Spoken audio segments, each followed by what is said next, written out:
Ce vendredi, la formule est bienvenue. C'est la dernière édition de la semaine de la revue Les Grandes Unes. Madame, Messieurs, merci d'être encore ce matin. La presse est dans les kiosques. L'expression parle bien entendu de campagne de Paul Biya. Rue de bataille dans le Sérail. C'est le grand titre du journal ce matin.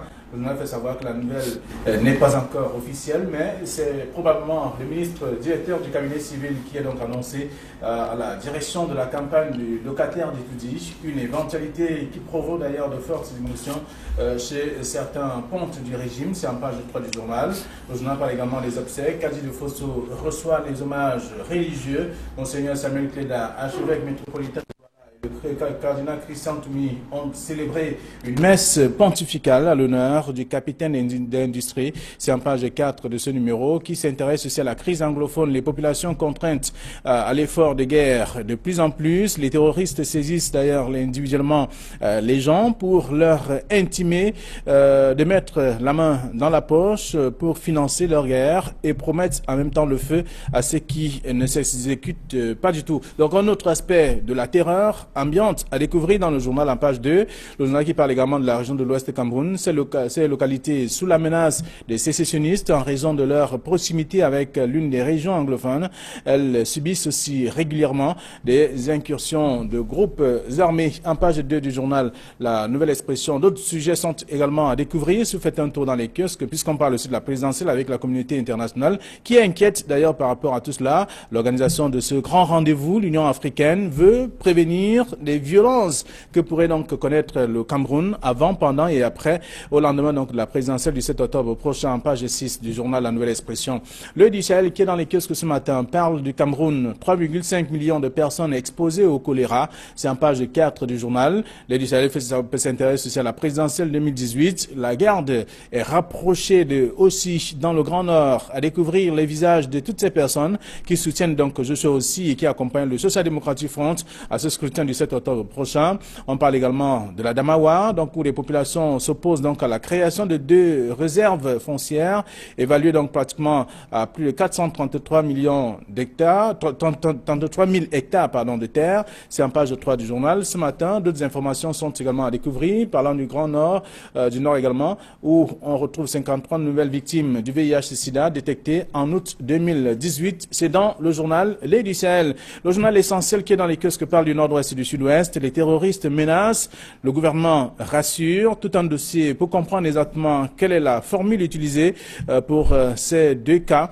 Selon bien sûr le journal ce matin, d'autres informations sont également à découvrir, parlant de l'évocation donc du rappel des mémoires de l'assassinat de Ruben Oumiobe dans le journal essentiel de ce matin. Et puis le journal Émergence, le quotidien privé bilingue, parle de gestion de la crise anglophone. Les fidèles de Paul Biya peuvent-ils se retourner contre lui? C'est une question au lendemain de ce qu'on observe en tout cas sur le terrain. On se pose une question également avec 10 experts qui s'affrontent sur le sujet, comme c'est le cas tous les vendredis dans le journal L'Émergence ce matin également. Donc vous pouvez découvrir tout cela. Le journal parle également du ministère de la Jeunesse où des jeunes remettent à Mounouna Foussou une motion de soutien destinée donc à soutenir Paul Biya. C'est dans le numéro de ce matin et aussi d'autres informations à lire toujours dans la presse qui est disponible dans les kiosques. Mutation qui parle de 60 ans après son assassinat. Oumiobe, héros de la campagne électorale. C'est ce que dit le journal en page 7. Le journal s'intéresse aussi à d'autres informations qui sont aussi intéressantes que je vous invite à lire également ce matin. Le quotidien Le Jour pour sa part s'intéresse à la localité de Maroua qui attend Paul Biya à travers notamment les travaux qui sont menés donc dans la ville. On se pose des questions. Ira-t-il ou pas? De toute façon, on constate simplement qu'il y a le président de l'Assemblée nationale et les élus locaux, notamment les maires, ainsi que le délégué du gouvernement de la ville, s'accordent en tout cas sur un certain nombre de travaux à effectuer dans la ville. Et c'est visuel d'ailleurs, et le journal s'est intéressé donc à cet aspect. Le journal s'intéresse ici au top 10 des sportifs camerounais, les mieux payés. Donc c'est dans le journal disponible ce matin. On s'intéresse également à l'éducation, l'école sans livre. Comment ça se passe? C'est la question. C'est dans le quotidien Le Messager de ce matin. Le quotidien de l'économie, pour sa part, parle de la présidentielle 2018. Ce qu'ils font en dehors donc de la politique, ils sont nombreux, parlant notamment de ces candidats au scrutin du 7 octobre prochain. Qu'est-ce qu'ils font véritablement? Ils s'occupent à faire quoi? C'est ça, le dossier proposé par le journal, et avec d'autres informations aussi que vous aurez à lire.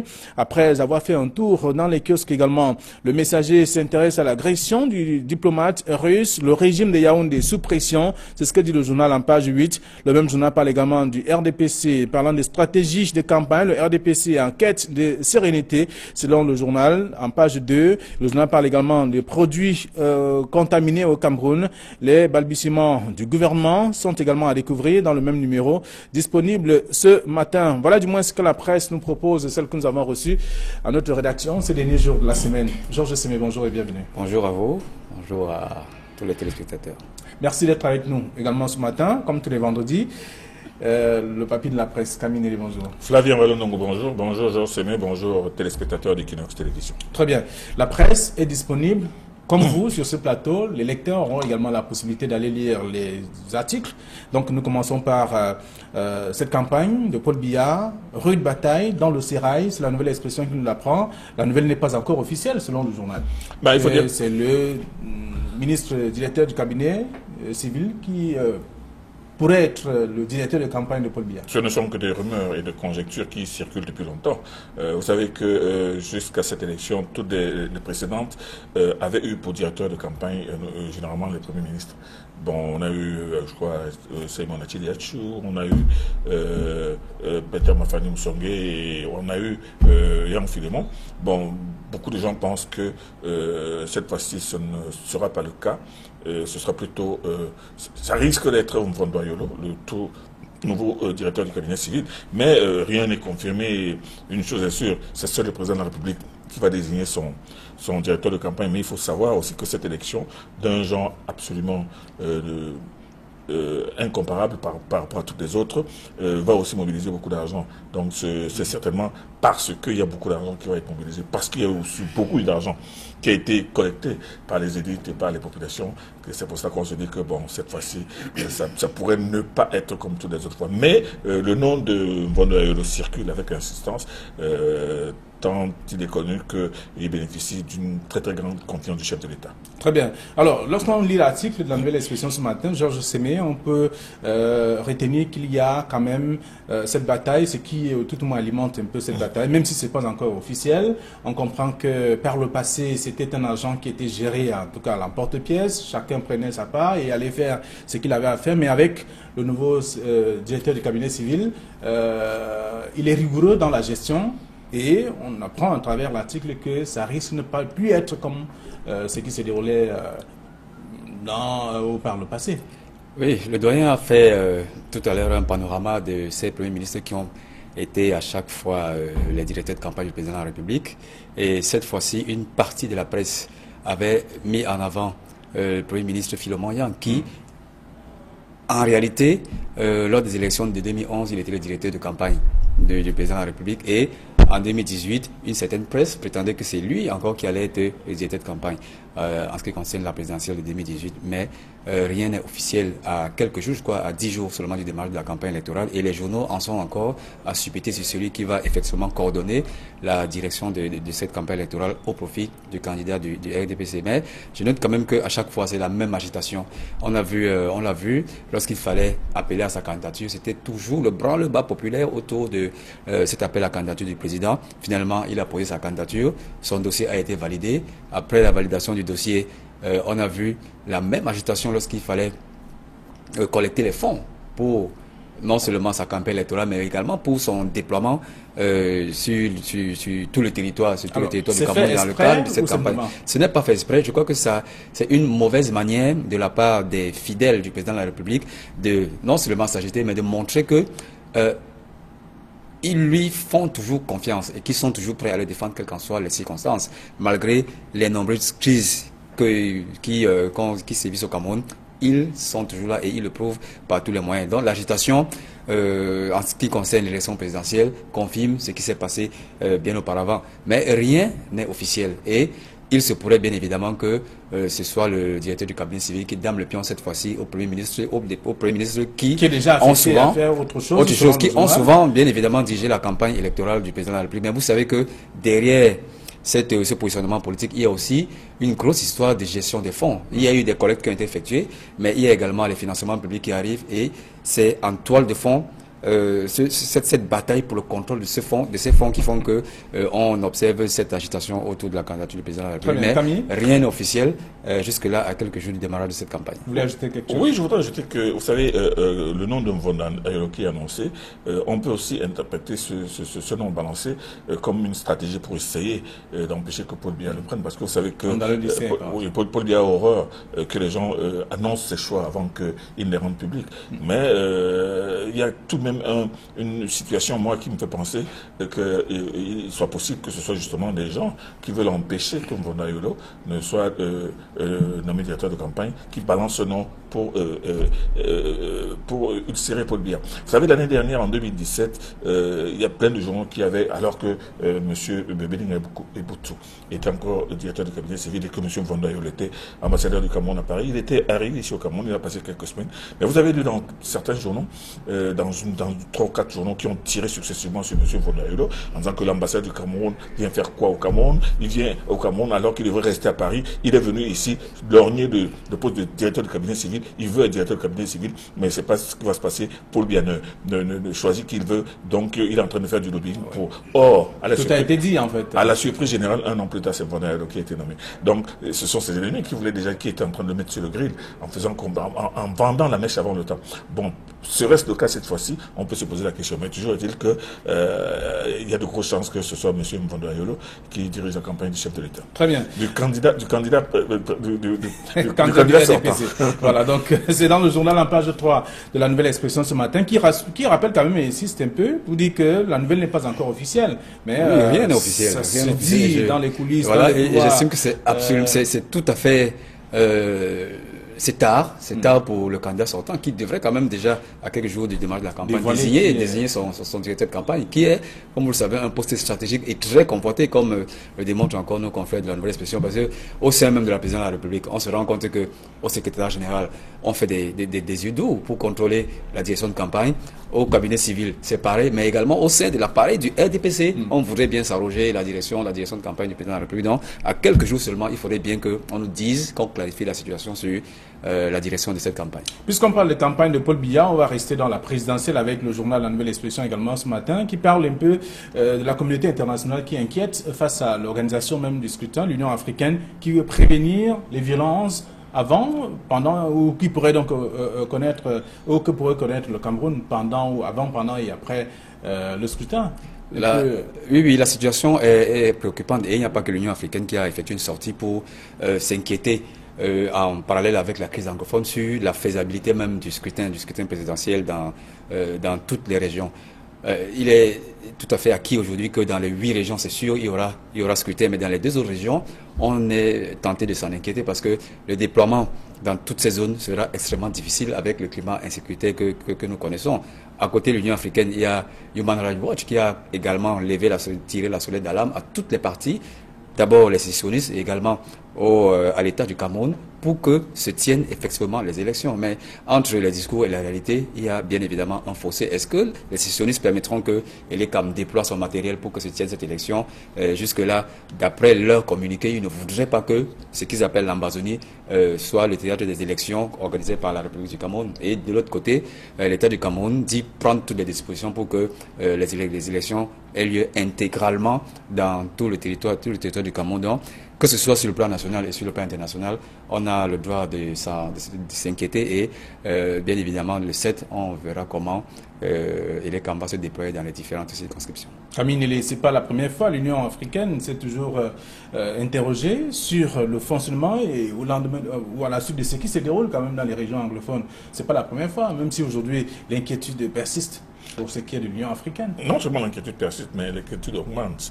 Quand on note la multiplication des actes d'atrocité, de barbarie de la part de ces anglophones, et nous l'avons souvent dit ici, ils font tout. Leur objectif fondamental, leur premier objectif avait été de tétaniser la rentrée scolaire, ce qui a été fait.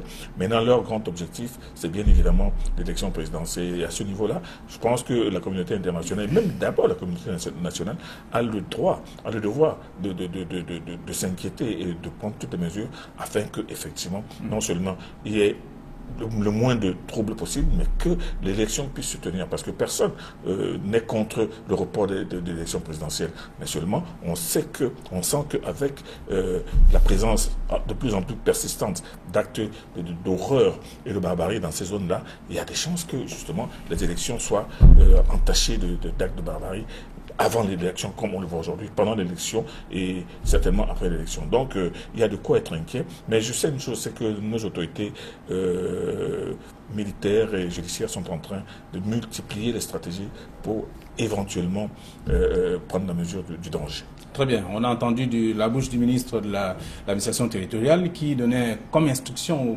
au gouverneur des régions, préfets et autres, qu'il faut sécuriser au maximum à tous les niveaux la sécurité des personnes et des biens avant, pendant et après le scrutin. Oui, tout à l'heure, je disais qu'il y a le discours, mais il y a aussi la réalité sur le terrain. On a donné des instructions et parlant d'instructions, il y a une note confidentielle quand même du secrétaire général de la présidence qui demande qu'on réinstalle certains responsables qui ont déserté leur poste en zone anglophone. Le délai qui a été donné est dépassé. Tout à fait. Donc, je veux juste dire que ça traduit quand même le malaise qui s'est vu aujourd'hui en zone anglophone. Il y a le discours des politiques, des administrateurs qui veulent que la présence de l'État soit conservée dans cette zone. Et il y a l'autre discours réel qui montre qu'il n'est pas du tout possible pour ces fonctionnaires, ces hauts fonctionnaires d'assumer leur mission. Et ce sera également le cas avec Elecam qui aura bien évidemment des difficultés pour se déployer sur le terrain hostile où sévissent plutôt des bandes armées que des fonctionnaires qui ont été envoyés par l'État central. Mais d'ailleurs, je sais, mais vous savez, cette circulaire du secrétaire général de la présidence de la République est effectivement très très controversée aujourd'hui parce que beaucoup de personnes, une certaine opinion, une grande partie de l'opinion estime que le secrétaire général peut leur demander de retourner dans leurs postes qui sont en plein terrain de guerre. Mais lui, qui est dans son bureau de Yaoundé, si on lui demandait d'aller travailler, ce ne serait pas le cas. Or, quand les uns et les autres se souviennent que jusqu'à présent, le sous-préfet de Batibo, qui a été enlevé le 11 février 2018, qui n'a même pas encore été retrouvé, et ces sous-préfets qui savent très bien qu'ils ne sont même pas valablement protégés par des dispositifs militaires conséquents, et il est difficile de demander à ces gens d'exiger de ces fonctionnaires d'aller sur le terrain et de se remettre à travailler comme si de rien n'était. Non. Moi, je pense que le secrétaire général de la République aurait pu se passer d'un communiqué comme celui-là, mais prendre plutôt des dispositions en sourdine, en catimini, pour que la sécurité de ces personnes soit renforcée au maximum par une trentaine, quarantaine, même une cinquantaine de militaires du BIA pour assurer leur sécurité et leur permettre d'être beaucoup plus rassérénés.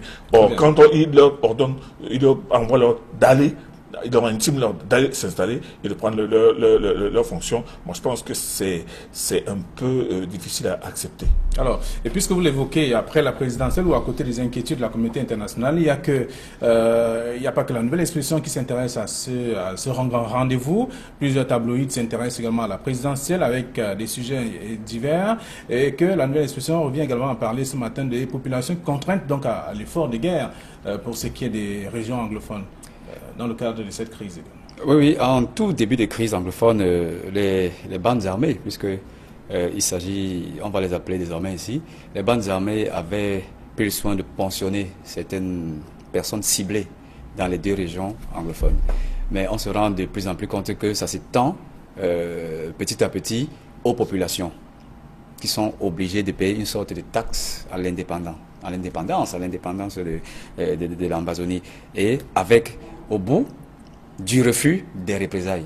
C'est la réalité malheureusement de cette guerre et ce n'est pas seulement l'apanage du Cameroun, on le voit dans d'autres sales guerres qui sévissent dans d'autres pays et malheureusement le Cameroun est aujourd'hui rattrapé par cette réalité. Tout ce qu'on peut dire c'est que c'est tout à fait malheureux. On observe des tueries, des attaques des édifices publics, mais maintenant c'est le rançonnement des populations qui devraient payer un effort de guerre. Et si vous ne le faites pas, vous serez malheureusement lynché. C'est le revers de cette médaille. On espère que les gens reviendront à la raison. Et le corollaire de cette exigence des sécessionnistes, c'est que malheureusement, lorsque vous n'avez pas le moyen de payer, vous êtes obligé de quitter votre lieu d'habitation pour aller vous réfugier ailleurs. On l'a vu avec le cas de Njombe récemment, où ils ont effectué une incursion, menacé des gens et demandé même des rançons. Ceux qui n'avaient pas le courage d'y rester ou alors de s'acquitter de cette taxe étaient obligés tout simplement de plier bagages et aller s'installer ailleurs. Donc c'est le revers de cette crise que nous déplorons malheureusement. Très bien, Camille, ce sont toujours des sécessionnistes qui posent des actes du genre ou alors ce sont pratiquement certains bandits qui profitent de la situation pour arnaquer, escroquer les populations? Flavien Malo, je vous l'ai toujours dit ici, je vous ai dit que ce phénomène qu'on enregistre, qu'on vit dans les régions du sud-ouest et du nord-ouest, ce phénomène allait se transformer en grand banditisme. C'est du grand banditisme parce que quand on réalise que des personnes sont kidnappées, relaxées après que leur famille ait payé des rançons, il y a des villages entiers qui ont été cambriolés, vidés par ces bandes armées après que les populations se soient enfuies. Aujourd'hui, on voit qu'il y a des menaces directes qui sont adressées à des personnes qui ont un peu, beaucoup, pas beaucoup et beaucoup d'argent. L'exemple le plus typique, c'est celui de la compagnie de transport Amour Mezam, dont 8 bus ont été cassés sur la route du nord-ouest la semaine dernière, tout simplement parce que ces gens avaient demandé depuis très très longtemps à mon exemple de verser 10 millions de francs. Il n'a pas fait, il en a payé le prix. Et un bus cassé comme cela coûte 120 millions de francs. Alors imaginez 8 bus cassés, imaginez autant de chauffeurs qui se retrouvent dans le chômage, imaginez les difficultés de la société maintenant à fonctionner et même à se délocaliser. Donc ça pèse sur les populations, ça pèse sur l'économie, ça pèse sur le social. Et là maintenant, ils exigent l'effort de guerre. Cet effort de guerre, est-ce que c'est eux qui ont entrepris leur guerre? Pourquoi faut-il que ce soit les populations qui payent? Donc la situation devient de plus en plus aggravée. Et maintenant, on est tout simplement dans une sorte de mafia où les gens arrivent, ils vous menacent. Si vous ne donnez pas l'argent, on vous tue. Si vous ne donnez pas l'argent, on brûle votre maison. Et c'est le cas aujourd'hui. C'est pour ça que la nouvelle expression est titrée forte à propos que les populations contraintes donc à l'effort de guerre. Tout à fait. C'est ce qu'on dit dans le journal en page 2. Alors, Émergence qui pose la question ce matin à la suite de tout cela, de la crise anglophone. Les fidèles de Paul Biya peuvent-ils se retourner contre lui? Une question tellement embarrassante lorsque on regarde le rétroviseur. On n'a pas des exemples de personnes, de fidèles du président de la République qui se sont retournés contre lui. Tout simplement parce que ça tient lieu à l'état de à la forme de notre État. C'est un État centralisé où le président de la République nomme quasiment, est le chef de tout et il nomme quasiment toutes les fonctions. Donc il serait extrêmement difficile pour un fidèle du président de la République de se retourner contre lui. Et à chaque fois que quelqu'un a eu le courage de critiquer la gestion du Cameroun, soit il critique le système en général, soit il critique les hommes du président, mais jamais en s'attaquant directement au président de la République. Or, c'est quand même une chose assez paradoxale parce que j'estime que même si on est nommé par un président de la République, lorsqu'on n'est pas content de la façon dont il gère l'État, il devrait quand même se prononcer en toute liberté sur ce qui ne va pas. On l'a vu tout récemment avec M. Penda Ekoka. C'est vrai qu'il a caressé un peu dans le sens du poil. Il a été conseiller à la présidente de la République. Je sais, il est encore conseiller technique à la présidente de la République et il a quand même eu le courage de dire qu'il ne va pas soutenir le président de la République. Je crois que c'est un exemple qui devrait servir et ce n'est pas pour desservir le président de la République, mais c'est pour montrer à tous que on peut travailler pour le président de la République, mais ne pas être d'accord avec lui sur certains points. Tout ceci pour le développement du Cameroun. Mais il y a des fonctionnaires carriéristes qui n'osent même pas lever le petit doigt lorsque il y a quelque chose qui ne va pas et qui défendent même parfois l'indéfendable. Non, qui viseraient directement le président de la République. Il n'y a que les journalistes qui le font aujourd'hui, qui peuvent dire que le président de la République a fait une chose qui n'est pas tout à fait bien. Il y a aussi les partis d'opposition qui élèvent la voix lorsque il y a quelque chose qui concerne directement le président de la République et qui ne va pas. Mais en ce qui concerne les fonctionnaires ou alors les militants du RDPC, les cas sont très très rares et ils sont toujours là à faire ces louanges à chaque fois, même si on observe que rien ne marche dans ce pays. Est-il possible? Vous savez, Flavien Malou, cette question me fait passer à la situation de Blaise Compaoré, qui, voulant se porter candidat à une énième élection, a trouvé à rencontrer l'opposition de ses propres ministres, des ministres qu'il avait nommés lui-même, et qui l'ont lâché qui l'ont lâché parce que face à son obstination. Ça, c'est un cas extrême, un des rares cas vus en Afrique. Au Cameroun, il est difficile que ce soit le cas, comme le dit Georges Sémé. Les ministres du président de la République, surtout ses proches, ne peuvent le lâcher en aucun cas. Il y a même des proches qui sont tout simplement en prison. On a vu hier encore à Tanganakuna, qui est en prison, qui du fond de sa prison demande aux populations de l'Aleki de soutenir Paul Biya. Ça veut dire qu'il est en prison, mais Paul Biya l'a laissé aller en prison, mais il continue toujours à le soutenir. Mais imaginer que les proches, très proches de Paul Biya sont prêts à le soutenir, à le lâcher pendant cette campagne ou pendant l'élection, non, c'est difficile à entrevoir. Moi, ça me fait penser à la situation d'un ministre du Sud qui, dans une réunion tenue avec des notables, tout ça, tout ça mendie. C'est-à-dire qu'en les regardant droit dans les yeux, Paul Biya en Zamba, hein, il est hors de question qu'on le lâche. Alors, vous savez... Enfin, traduction, c'est que Paul Biya est Dieu. Voilà. Donc, non, il y a très peu de probabilité que les fidèles de Paul Biya le lâchent en ce moment, puisqu'ils y vont même de leur propre survie. Très bien. En fait, il y a 10 experts qui s'affrontent également sur cette même question dans le journal Émergence ce matin. Mesdames et messieurs, je voudrais m'adresser à ceux qui nous regardent que nous sommes arrivés à la fin de cette édition, puisque nous sommes vendredi et comme vous le savez, l'opération reste désormais en vigueur. Vendredi, sauf qui revient en France. Donc, merci. Bon week-end à vous et bon retour aux différentes rédactions, surtout sans excès. Allez, à lundi, 9h15.